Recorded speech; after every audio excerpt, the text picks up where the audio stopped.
ગુજરાતમાં કાળઝાળ ગરમીથી લોકો ત્રાહિમામ છે ને અંબાલાલ કાકા આવે તો કંઈક લઈને તો આવે તો ઉકળાટ વધશે ને વરસાદ આવશે, બંને એમને આગાહી કરી છે। સવારથી જ આકરો ઉનાળો છે, તાપ છે, બફારો છે, જનજીવન અસ્તવ્યસ્ત છે।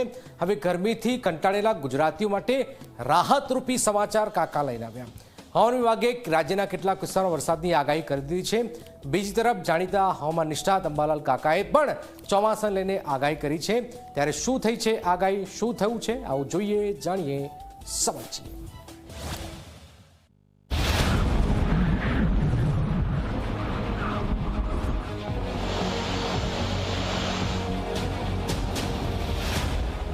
ગુજરાતમાં હાલ ગરમીનો પારો સતત ઉચકાઈ રહ્યો છે। રાજ્યના અનેક શહેરોમાં તાપમાન 40 થી 41 ડિગ્રીની આસપાસ નોંધાઈ રહ્યું છે। ગરમીની સાથે બફારો અને ઉકળાટના કારણે લોકો અકળાઈ રહ્યા છે। બપોરના સમયે રસ્તાઓ સુમસામ જોવા મળી રહ્યા છે। તારીખ 21મી જૂન સુધી સૂર્યની મહત્તમ ક્રાંતિ વધતા ગરમી રહેશે, ઉકળાટ રહેશે અને ભેજ રહેશે। અસહ્ય ઉકળાટના કારણે જનધન પરસેવાથી રેપઝેપ થતું જોવા મળશે। આ દરમિયાન હવામાન વિભાગે રાજ્યના કેટલાક વિસ્તારોમાં વરસાદની આગાહી કરી છે। ખાસ કરીને દક્ષિણ ગુજરાતના જિલ્લાઓમાં વાતાવરણ પલટાઈ શકે છે। નવસારી, વલસાડ, તાપી, ડાંગ, દમણ અને દાદરાનગર હવેલીમાં હળવાથી મધ્યમ વરસાદ વરસી શકે છે। સાથે જ 15 થી 25 કિલોમીટર પ્રતિ કલાકની ઝડપે પવન ફૂંકાવાની શક્યતા પણ વ્યક્ત કરવામાં આવી છે। 8 से लेकर 14 जून तक इसमें गुजरात रीजन में हल्का से मध्यम बरसात का संभावना है। इसमें मेनली आपका दक्षिण गुजरात की जो जिलाएं हैं जैसे नवसारी, तापी से लेकर आगे वाला जो डिस्ट्रिक्ट है, वलसाड, डांग, दामन, दादरा नगर हवेली, और इसके आगे फिर अगले 7 दिन ऐसा ही रहेगा। गुजरात का जो बारिश का स्थिति हल्का से मध्यम बरसात रहेगा।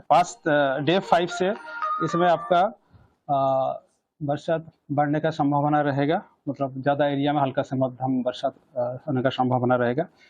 ये तो दक्षिण में था, अभी उत्तर की तरफ भी बारिश होने का संभावना रहेगा।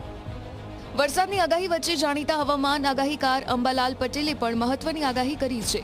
અંબાલાલ પટેલના જણાવ્યા અનુસાર અરબ સાગરમાં લો પ્રેશર સિસ્ટમ સક્રિય થવાના સંકેતો છે, જેના કારણે 8 થી 14 જૂન દરમિયાન દરિયામાં પવનોની દિશામાં ફેરફાર થશે અને ઊંચા મોજા ઉછળી શકે છે। તારીખ 10-11 સુધીમાં મુંબઈ, ગોવાના ભાગોમાં ચોમાસું આવી શકે અને ગોવાના ભાગોમાં લગભગ 100 mm જેવો વરસાદ થવાની શક્યતા રહે। આ ઉપરાંત ચોમાસું આગળ વધતા લગભગ 8મી જૂનથી દરિયામાં પવનો બદલાય અને ઊંચા મોજા ઉછળે અને લો પ્રેશર બનવાની પણ શક્યતા રહે અરબ સાગરમાં। બંગાળ ઉપસાગરમાં તારીખ 16મી જૂન બાદ લો પ્રેશર બનવાની શક્યતા રહે। આ લો પ્રેશરની ગતિના કારણે લગભગ તારીખ 14 સુધીમાં ગુજરાતના ભાગો સુધીમાં, દક્ષિણ ગુજરાતના ભાગો, દક્ષિણ સૌરાષ્ટ્રના ભાગોમાં વરસાદ થવાની શક્યતા રહે।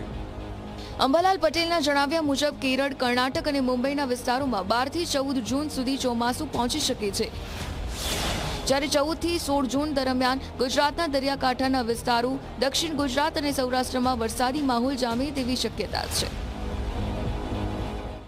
15મી જૂન સુધીમાં કે 16મી જૂન સુધીમાં ગુજરાતના ભાગોમાં મૃગશીર્ષ નક્ષત્રનો વરસાદ થવાની શક્યતા રહે। પવનની ગતિ વધારે રહે। 15મી જૂને પણ પવનની ગતિ વધારે રહે। દરિયામાં ઊંચા મોજા ઉછળે અને દરિયામાં કરંટ પણ જોવા મળે। તારીખ 16, 17 અને 18માં ચોમાસું ધીરે ધીરે આગળ વધે।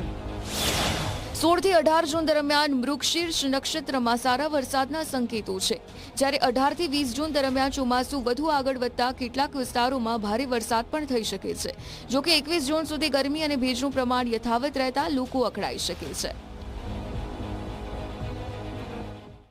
તારીખ 29 જૂનથી 7મી જુલાઈ વચ્ચે પણ દેશ સહિત રાજ્યના ભાગોમાં ચોમાસાની ગતિવિધિ આગળ વધતી જોવા મળે, પરંતુ કંઈક ને કંઈક આ વખતે અલ નીનોની ભાંજગઢ છે, એટલે અણધાર્યો ભારે વરસાદ પણ કેટલાક ભાગમાં થઈ શકે અને ચોમાસાની બ્રેક પણ આવી શકે।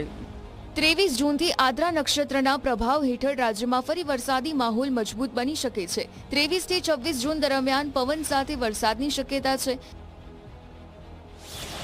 જ્યારે 29 જૂન સુધી રાજ્યના કેટલાક વિસ્તારોમાં ભારે વરસાદ પડી શકે છે અને 7 જુલાઈ સુધી ગુજરાતના મહદઅંશે વિસ્તારોમાં ચોમાસું સક્રિય થઈ જવાની શક્યતા વ્યક્ત કરવામાં આવી છે.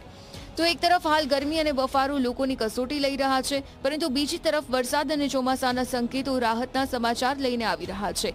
હવે સૌની નજર આગામી દિવસોમાં આકાશના બદલાતા મિજાજ પર ટકેલી છે, કેમ કે ગુજરાતમાં ચોમાસાની એન્ટ્રી હવે બહુ દૂર નથી.